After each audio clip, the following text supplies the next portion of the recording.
আজকের গল্পের শুরুতে আমরা নাসার কিছু অ্যাস্ট্রোনটসকে দেখতে পাই যারা মার্স অর্থাৎ মঙ্গল গ্রহে অ্যাসিডালিয়া প্ল্যানিচিয়া নামের জায়গায় কিছু রিসার্চ করছিল।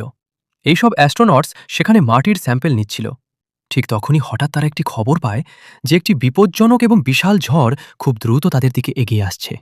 এই মেসেজ দেখেই জনসন সঙ্গে সঙ্গে কমান্ডার এবং বাকি টিমকে হ্যাবের ভিতরে ডেকে নেয়, যেখানে তারা জানতে পারে যে সেই ঝড় ৮৬,০০০ নিউটন বল নিয়ে তাদের এমএভি এর সঙ্গে ধাক্কা দিতে চলেছে।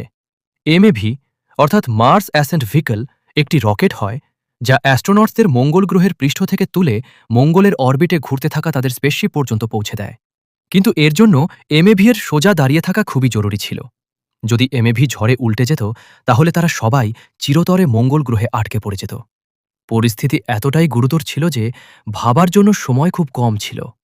তাই কমান্ডার সঙ্গে সঙ্গে মিশন বাতিল করে পৃথিবীতে ফিরে যাওয়ার সিদ্ধান্ত নেয়। এরপর সে তার টিমকে তার পেছনে নিয়ে এমএভের দিকে এগোতে শুরু করে।